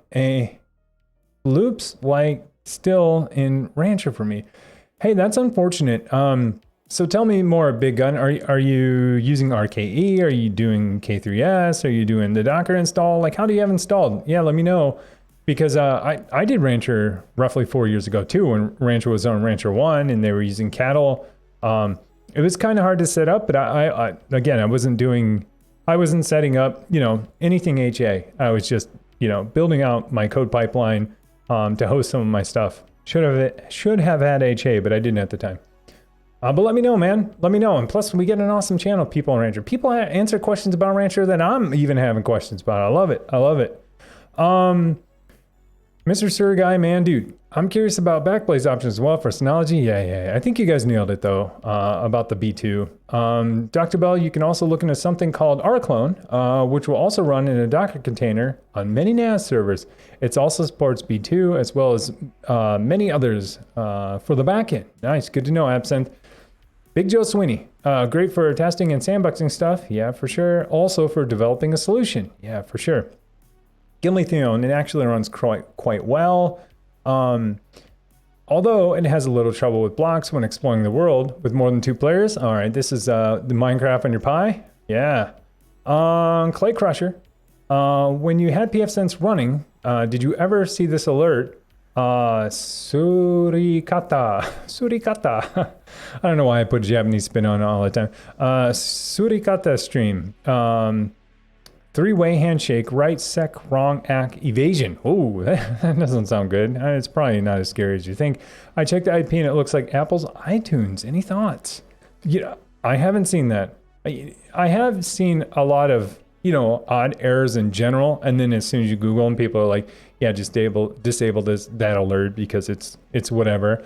I'm not saying that this is one of those, but personally, I haven't. I don't use iTunes in my house. I don't use iTunes. And so I'm not saying it's iTunes because Apple still has so much new stuff named the legacy iTunes. I don't think that name will ever go away. But yeah, I haven't. I'm curious if anyone else has. 3-way handshake, right sequence, wrong ack, evasion. That sounds, it sounds scary, but it sounds like something to do with certificates. To me, or TLS, the handshake. But I don't know the answer to that. I totally have to Google that. And does it go away when you close iTunes, or is this like one of Apple's services that just it just so happens that they had to keep the legacy name of iTunes? Big Joe Sweeney, a radio bridge is good. Most of Australians' phone systems are all built on radio links. Nice. I'm using a Linode Nano for my personal mail server. Nice, not much traffic, faster than previous cPanel hosting. Nice, forgot about cPanel. Yeah. HomeLab New, apparently this was sometimes the case with USSR. FVEY Intelligence Agency figured out that they could listen in on Soviet microwave comms by pointing receivers at the moon, since they could catch some transmissions that were reflected off of it. That's super interesting. And I love the ingenuity. They were just like, all these radio waves are going into outer space. I wonder what we could, if some would bounce back off the moon, and they do. Yeah, that's super awesome to know. And to see that. Yeah, that's interesting. John, Windows logs on default are atrocious. LOL. Yeah, this is going back to the syslogs. Yeah, when we were talking about how you could fill up a Splunk syslog server really fast, is like I said. Yeah, I totally remember that because I was thinking, what did I do in Splunk, and why was it telling me I was exceeding the 500 megabyte limit? Oh yeah, I installed a syslog agent on Windows, set it to default or whatever, and then told it to pipe it out to Splunk, and that'll fill it up in no time. So yeah. Big Joe Sweeney, I want to convert my machine into a Linux base and have a VM for Windows. Nice. Well, one for work and one for gaming. Nice. Yeah. I have found a Pi-hole to be great at reducing ads and crap. Yeah, I totally agree. I'm a huge fan of Pi-hole. I've been using it for a long time. I used other block lists before on firewalls, but I found that one, Pi-hole is a fantastic interface. Two, it's a standalone product. That's what I love about Pi-hole too. It's the whole once and well, or do one thing and do it well. And I think Pi-hole does that. So yeah, I'm a huge fan of Pi-hole. It's, it's open source, it's containerized, and they have a great UI, and it does the one thing really, really well. I think so. Toastface Grilla, good thing about Moonlight is they both use NVDEC, so the latency is very low. I don't know about NVDEC. I know NVENC, so NVENC. Maybe that's what you mean. I know NVENC. It's the encoder on NVIDIA cards. PC Geek, depending on what you're doing with Windows, you might also check out Wine. Yeah, it's true. That's true. To do some emulation. Is both ends providing its GPU? Oh yeah. Is both ends providing its NVIDIA GPU? Nice. Big Joe Sweeney, yeah, I do love using Wine. I remember getting Office 97 working on Wine many moons ago. I have been enjoying Lutris, and that has been working out for some of the games. Depends on the game, yeah. Yeah, and if you use Steam, and I know that, it's the collection on Steam isn't everything. But they've been promoting Link's game for a while. I mean, I think they're keeping it alive more than anyone else. Here we go. Oh man, this is hard for me to say. I'm gonna say Luan. It's probably not right. Hi Tim, how are you today? Sorry about the comment and boring question. No, not at all. I'm a junior DevOps and would like to have a small server at home for general testing, deployments, etc. To improve my networking knowledge. Can you suggest something small, cheap, more cheap than small? Yeah, I mean, this is a tough one, and I think we were just talking about this, earlier too, on like creative ways to still do, some of the cooler things that you may not be able to have the budget for or something like that. I think Gimli was talking about it too. And, my recommendation in general is, to get the best value is use what you have, and real quick, Corwin, hey, thanks for the follow, appreciate it. And so I'm a huge fan of like use what you have, right? And so what you have might be an old PC, what you have might be a Raspberry Pi, and what you have might be the PC that you're on now, running VirtualBox, right? And because you want to learn and explore, but you're not really sure exactly what you want to do yet. So there's that. And then my next suggestion is, okay, maybe upgrade what you have if it's older and use that, as a server to then learn on. That might be a little bit more expensive option, but I think you get a pretty good value out of it, depending on how old the current system you're running for your main machine is. You get a good value out of it, right? Because it's the machine that you use every day. All of that aside, if you are super determined on buying, I have no problems recommending a Raspberry Pi to get a full-fledged PC like experience. For under $100, yeah, hands down, like you can't beat that value for learning. But then if you really, really want to build and you want PC class, processor and RAM and solid state drives and stuff like that, I mean Ryzen 3s I think are a fantastic value. Anything in Ryzen is a fantastic value. They're probably going to get cheaper here soon too. Right? And so you could build a smaller system to run some of the stuff that you want to run. I mean, you're wanting to know about, networking, testing and deploying and building code at home. Like, I think that can all be done on a pretty low end PC. And if you're saying more cheap than small, I mean, the cheapest thing ever is just spin up VirtualBox and start testing this stuff out now. Because then you'll start to kind of realize, okay, I need, a bigger hard drive. I need whatever. I need something that's always on. Like you'll start building like requirements for yourself then you'll start to have an idea of, what you can get away with for a while. And if it's something that needs to be on 24/7, obviously keeping VirtualBox on your main machine on 24/7 is not a good idea or not viable, I should say. And so, yeah, so let me know. I mean, I do have some suggestions in the gear link below, not anything groundbreaking, right? It's going to be like, here's a budget PC kind of, sort of, and here's some parts if you want to do, some server-like stuff. But it's all mix and match, But like I said, my recommendation is always use what you have and kind of go from there. Because I never want to say to people like, oh, well, like before you get started on learning, you have to build a whole entire server. And I kind of found, that's a non-starter for some. That's a non-starter. That's like, hey, you know how much my budget is for this? 0. You know what I mean? And then what do you say to them? Well, too bad. You can't learn. No, so that's why I always try to say use what you have. If you have absolutely 0 budget and you're on a PC right now, you could do stuff in VirtualBox. You could spin up 3-4 tiny little Linux servers on VirtualBox on the machine you're running right now while you're listening to the stream. You know, and you can learn that way. But yeah, let me know. You know, it's kind of hard. Like, I know people don't want to spend money at all, but I mean, if you have a budget of $100, $200, you know, that would kind of help. But if it's like, hey, I don't really want to spend money unless I have to, man, use what you have. Find some stuff on eBay, find some stuff on Craigslist. You know what I mean? Super cheap to where it's like, okay, you know, this isn't going to break the bank at all.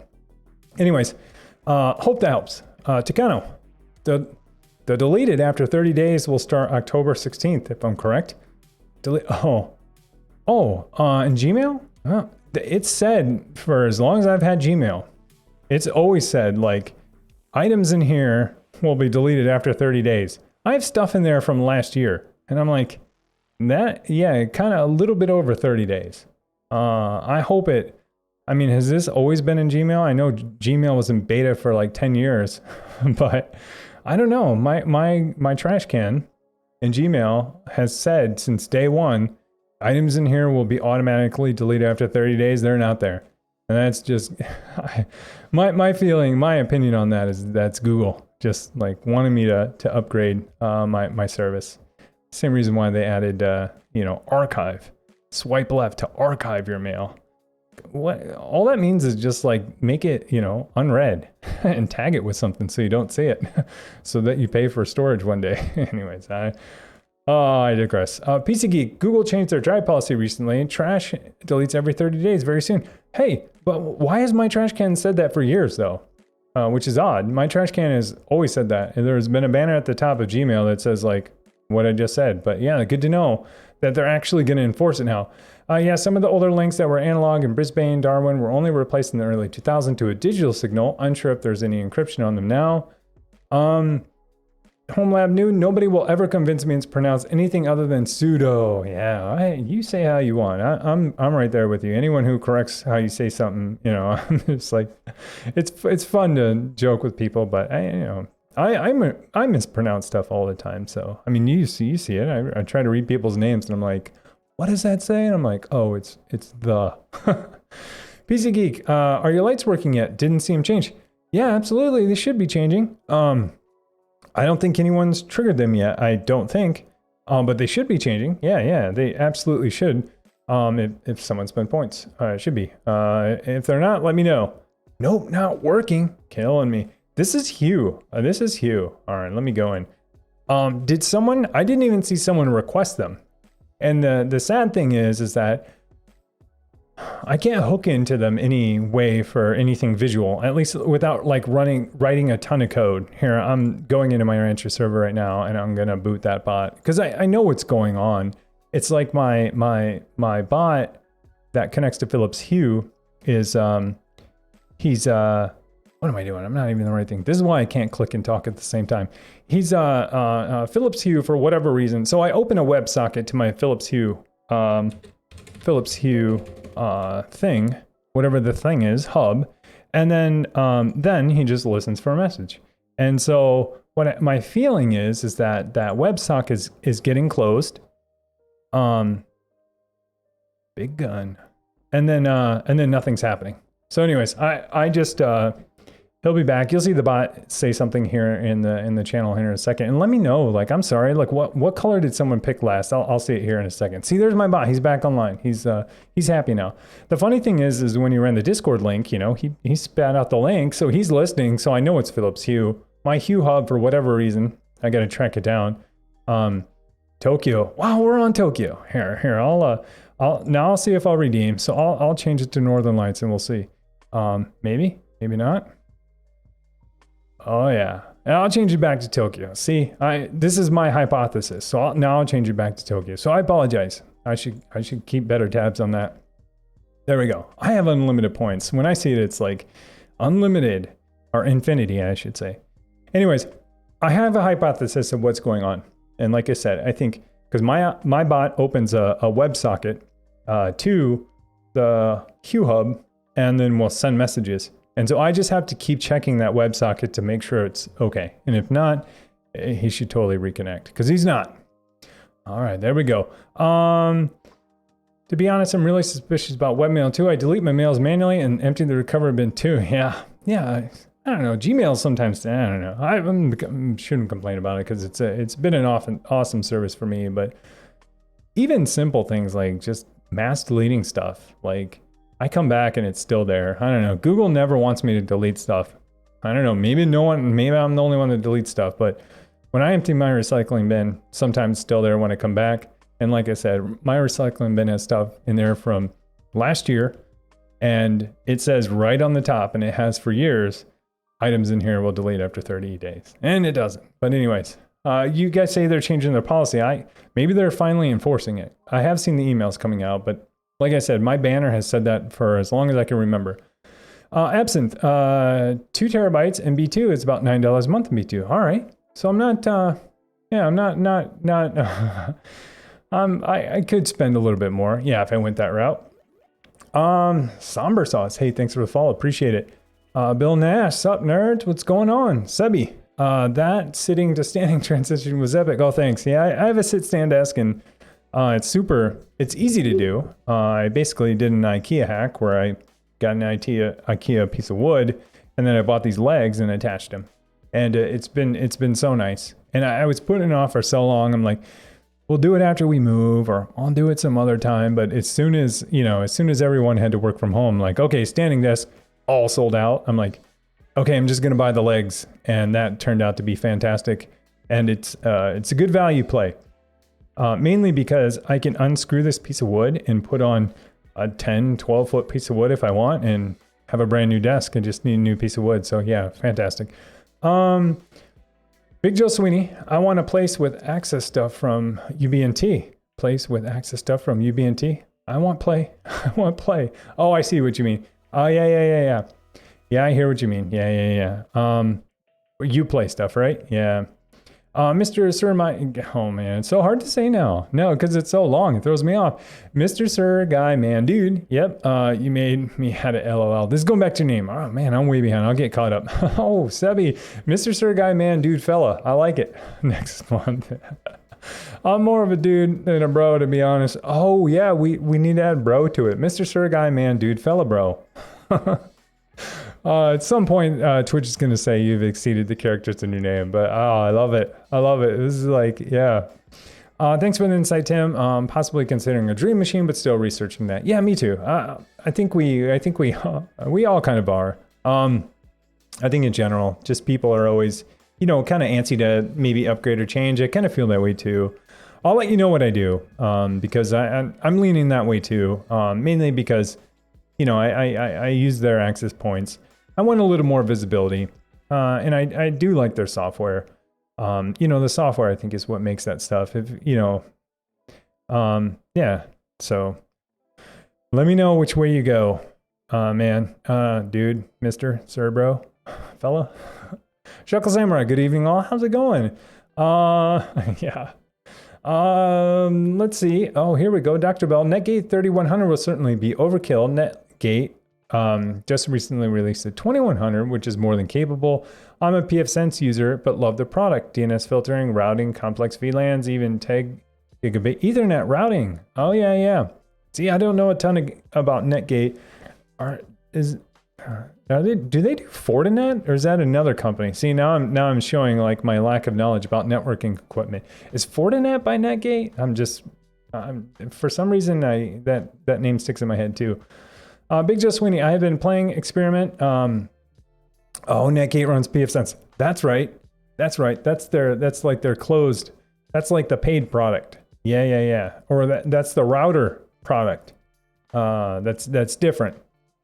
Parent company. Thank you. Yeah. Fortinet is totally something different. Because like a lot of people, I don't know, a guy down the street, I think he was studying for, I think it's Fortinet, network security, certification or something like that. Which they also sound awesome too, but yeah, I think they might be kind of pricey.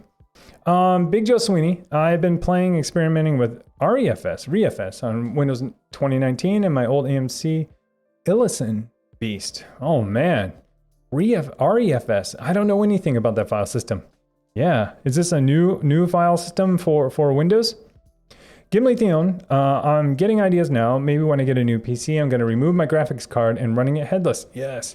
And then add a couple of hard drives and solid state drives and Proxmox and and some other hypervisor. I like it. I like where you're going. I think as soon as you get a hypervisor, it opens up a ton of possibilities. I mean, just like what we were talking about earlier, you know, as simple as running, you know, virtual PC on your desktop, you know, you're going to get a lot more capability.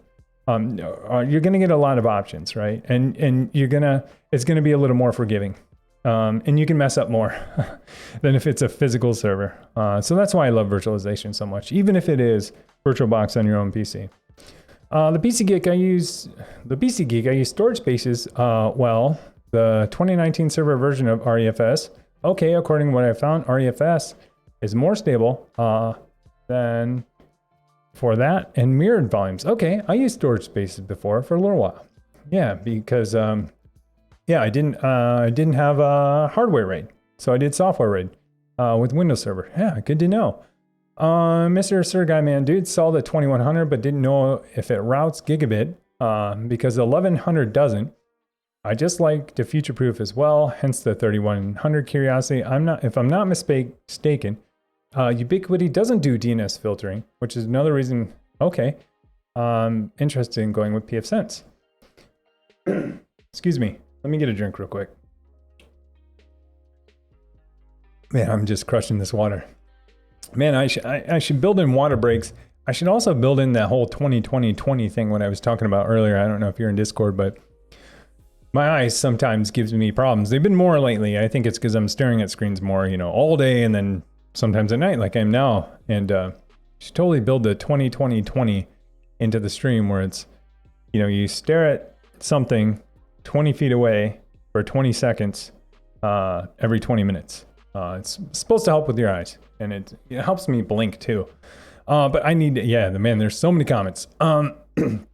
Suricata is a filtering product for pfSense. All right, it's kind of supposed to be like Untangle. Nice. Gimli, when I Googled three-way handshake, oh yeah, this is going into, got a few results from people who got the same error, maybe worth looking into. Yeah. Can't post links. Yeah. Oh, NVDEC stands for the decoder. Maybe, yeah, maybe. I've only heard of the ENC. Oh, totally. Yeah, and Vank is usually how I hear about it. Yeah. Corwin, howdy, how's it going? Let's see here. Oh man, so many. I'm gonna get caught up. Here we go. Hey, thanks for the follow. Atmospheric. Hey, thanks for the follow. Appreciate it. Corwin, so I'm here from your Discord. All right, trying to get Wake on LAN working from Osnu. I'll say it right this time. Osnu Docker Guacamole, but I'm not sure what needs to be done. That's a tough one. If you're doing it on Proxmox, I don't know if there's an easy way. I before I made that video, I was trying so hard to make that work, but I don't think there's an easy way on Proxmox. And so I think for anyone not familiar, what he's asking about is basically how to send that Wake on LAN packet or that magic packet to a virtual machine to wake that up so that you can keep that virtual machine off all the time, which is super awesome. You can do it on ESXi, I think, because I used to do it. And I think you can do it on Hyper-V as well, because I think I've done it there too. And so the cool thing is you could keep your machine totally off and then have Guacamole send a Wake on LAN packet that wakes up a virtual machine and then it will remote connect. So I don't know what hypervisor you're using. If you are using Proxmox, I don't think it's possible.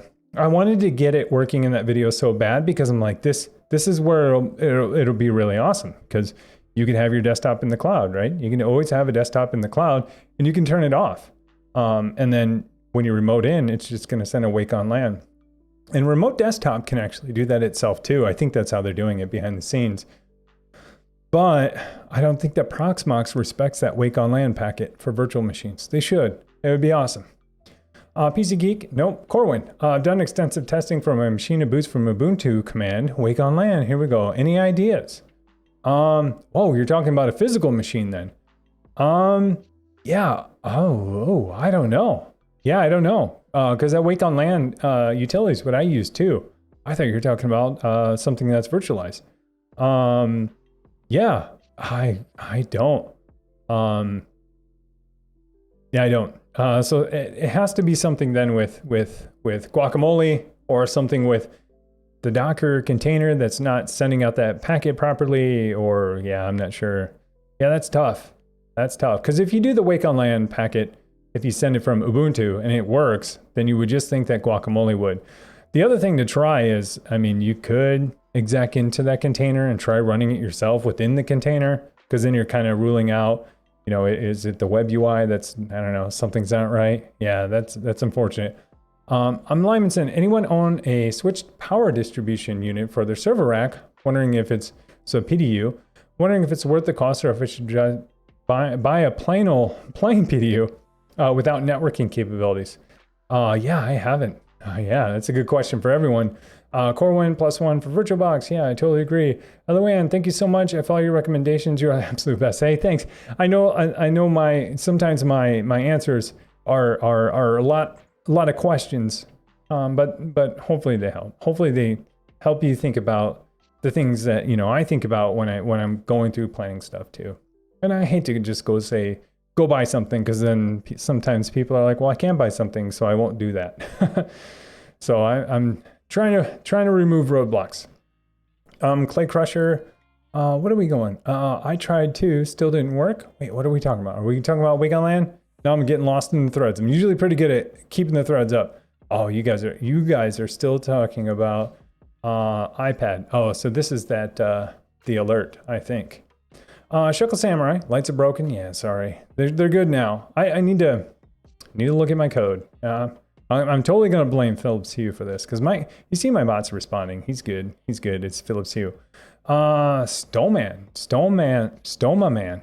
There we go. Greetings. How's it going? Shuckle Samurai. Hello. Takano. Yeah. Now I'm getting closer to this conversation. Let's see here. Ilude. You'll save a lot of dollars for more home labbing. Phantom Way, yeah, I totally agree. Gimli, Theon, I think your Hue hub is closing the socket. Yes, and your bot cannot connect anymore. I'm right there with you.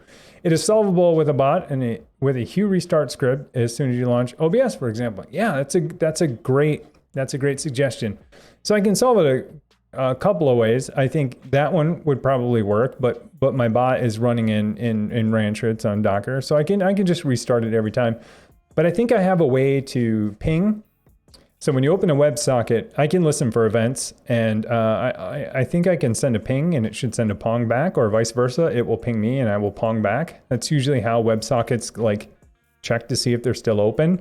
And so what I'm going to do is if somewhere in my code, I got to figure it out, is either send them a ping, Philips Hue, my hub here, and if it doesn't send a pong back, or if that ping fails to go out, I'm just going to initiate a reconnect to Philips Hue. I bet that's what's going on. I think you're right too.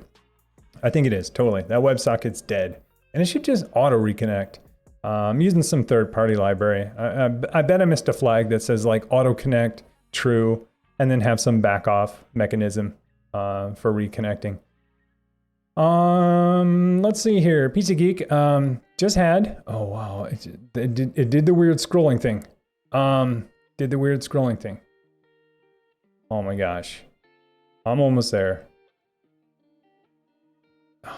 When it does the weird scrolling thing, it kills me. So basically I scroll and it scrolls at the same time, and it basically scrolls to something I've never seen before. Let's see here. Phantom Way, I have Fortinet equipment at home. It's collecting dust. LOL. I got it free from Fortinet attending training. Yeah, I hear that all the time. I used to hear pretty good things about Fortinet. Now I don't hear anything, and maybe it's just because I'm like in a different circle now, or whatever. Yeah, I don't know. I don't know enough about it. And like I said, I know a lot of you guys are like super hardcore networking folks. Like I don't have a huge networking background. Like I have a little bit. A lot of it's from tinkering. A lot of it I've done professionally. But when it comes to networking hardware, I'm just like, I mean, I have a Cisco switch that I've had for 5-6 years, and it's been like fantastic. And I rarely get to see like new networking equipment, just because I don't have networking equipment in my environment at work, like physical networking equipment. But yeah, I don't know. Someone I talked to was all about Fortinet. He loved it, but yeah, maybe that's enterprise stuff. I don't know. Let's see here. Extended setup. Here we go. I'm back on track. Extended setup. Extended step. I'm in the process of setting up a GPU pass-through on Proxmox using a remote gaming video. I am running into QEMU error codes. Awesome. Not awesome, but thank you. What are the error codes? Because there's a couple things like that video was hard for me to set up. I think it's hard for a lot of people, and that's a lot of the reason why I created that video or documentation on it, is because it's hard. And so a couple things that I think a lot of people will always ask to before you do it, like one, does your CPU support IOMMU or VTD or whatever AMD calls it? Does your motherboard also support it? If it's a server grade processor and board, it's probably going to. But if it's desktop class, you might have to check to be sure. And then next is make sure that it's turned on in the BIOS. So you have to make sure it's turned on. It's like extended virtualization or IOMMU, and it doesn't, there might be a specific flag in your BIOS for it. So make sure that's turned on. After that, then you have to tell Proxmox. You have to, install or enable IOMMU, and it does some grub modifications, and then you'll have to reboot. After all that, then you should be able to start that virtual machine with something passed through to it without getting QEMU error codes. I assume is when you're getting them when you start that client. And if you're getting error codes, then that's unfortunate because you shouldn't, right? Because it should pass it through. And so, tell me more. Craven, if you're interested about Netgate pfSense boxes, what Lawrence system videos? If you are interested about Netgate pfSense boxes, what Lawrence system videos? Watch. Oh, there we go. I'm like, what? There's the question. Yeah. I'm totally interested. Yeah, I'm totally interested. Yeah, I think he recommends them for sure. Need to look into a little more. I keep going back to this. Oh, should I go all ubiquity? And mainly for simplicity, but I don't know. I can be swayed either way. I've been virtualizing my router too for, I don't know, 10 years, I want to say. This is like, anyways, I won't go down this path, but if I ever buy a physical hardware for my router, not my switch, just my router and my firewall, it'd be the first time not virtualizing it in probably 10 years, which to me it feels like I'm going the opposite way. But at the same time, like, things like Ubiquiti aren't giving me software routers that I can virtualize. I would love it if they did. Give me all of your SDN stuff. Like I know they wouldn't be able to sell a lot of hardware then. I mean, maybe to enterprises, but man, I would love all their software. Give me your SDN software and let me run it on anything. Let me run it in self-hosted. That'd be sweet. I know I really couldn't do that, but it would be awesome. Let me see here. Techno, listening to Techno Tim stripping wires. I didn't see the wires part at first, and I was like, should I read this, or is he trolling me? I'm all stripping wires. Yeah, man, dude, stripping wires, not fun. Oh, I guess it can be fun if you have the right tool. If you have like one of those spinning tools that scores them and you can pull it off. At least what I use for when I did my networking cable stuff. Believe Lawrence System has something interesting videos about Netgate routers. Yeah, thank you. Phantom Way, I've been exploring XC, PNG plus Zen Orchestra. Yeah, a lot of people are interested in too. I'd like to know more. Need some more hardware so I can test some of that stuff out. PC Geek, I was talking to Corwin in Discord. I think Wake on LAN packets have to be sent on the same physical network. Always thought they had to be, unless I'm wrong. No, I think you're right. Well, physical network, I thought it just had to be on the same, physical network or subnet, I thought. Could be wrong. But yeah, that Docker container, I don't know. I feel like it, so I have to think about this one because the outgoing from Docker should be fine. I don't know. The other thing you can try with Guacamole is, man, maybe try host base networking, so that it'll share the same address space as the host.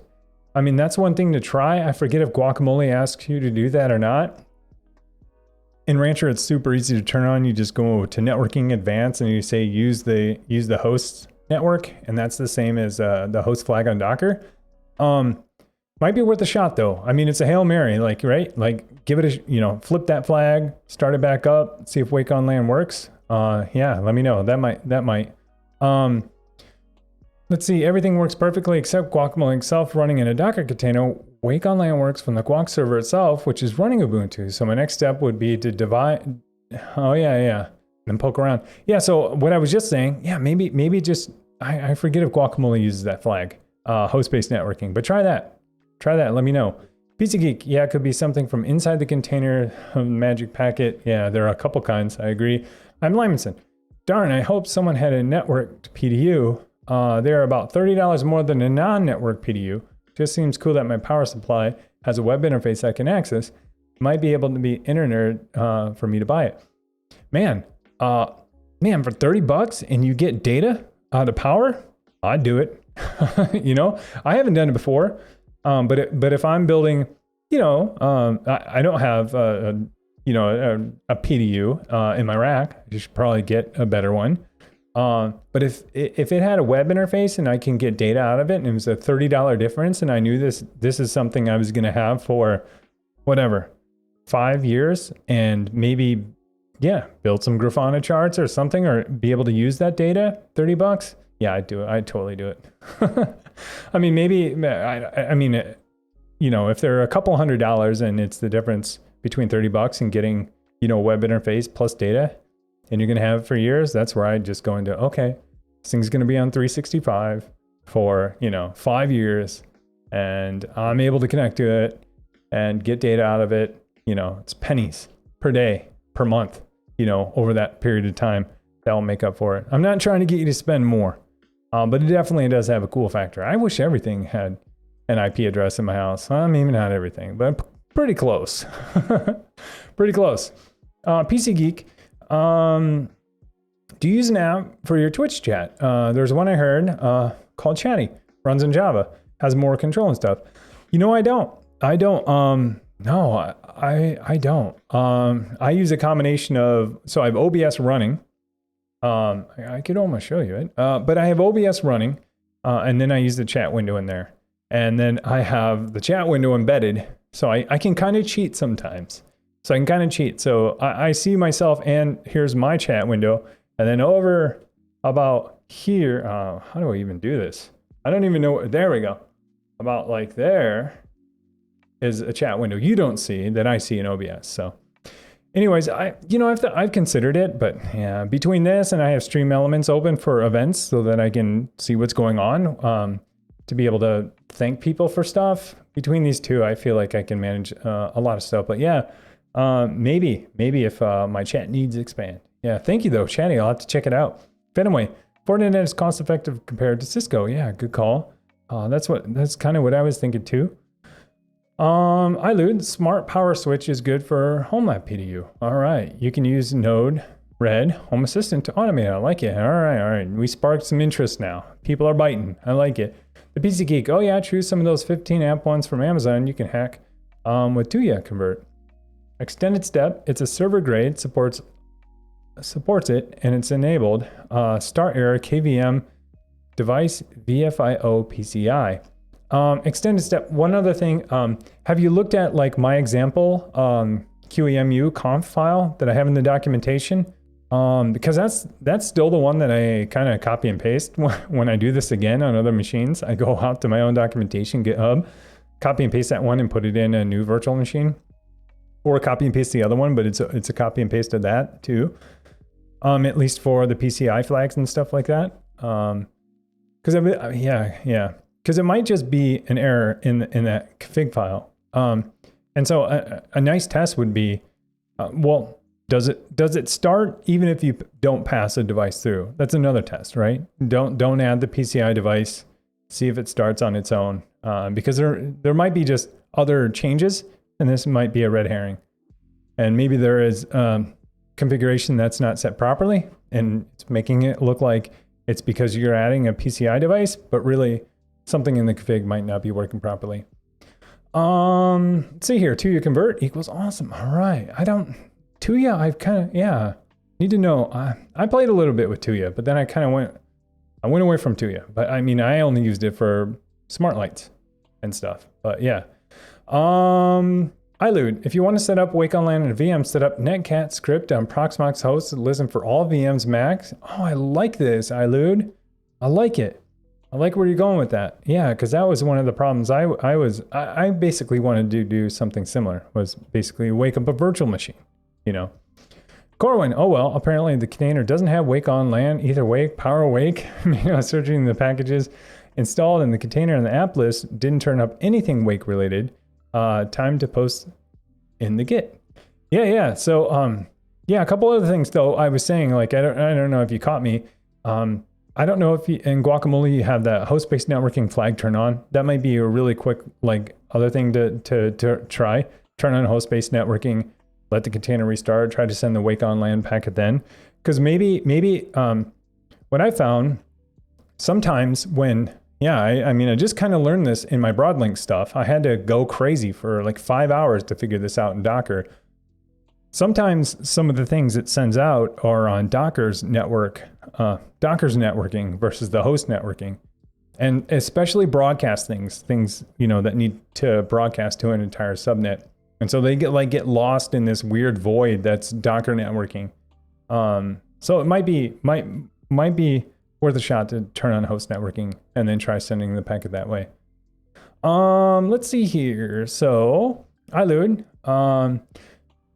same should work if you want to start a container. Corwin, I posted my comment right before Tim mentioned the same address space in the container. The container IP address space definitely doesn't match my network address space researching. Nice. I'm Lymanson. Techno Tim, a brand new PDU costs hundreds of dollars. So if you end up getting one used, they can run as low as 45 to 100. Nice. If you're comfortable with the AC, take Takano's Christmas light idea on Discord and build your own PDU. Yeah, for sure. Amaze Josh, what's up, dude? How's it going, dude? Haven't seen that name in a long time. How you going, man? Man, Amaze Josh, haven't seen that name in a while. So Amaze Josh is one of the first people I met on Twitch. He used to hang out in here. He was my one viewer all the time. How's it going, man? Haven't seen you in a while. Hope things are well. Takano, you could definitely use my idea and convert it to a smart PDU. Yeah, for sure. Just doing the same thing, but about 10x. PC Geek, the nice thing about Chatty 2 is if you click on someone's names, it gives you their entire chat history from a current stream and allows you to keep chat logs. That sounds like a great value add right there. A reason to use it, for sure.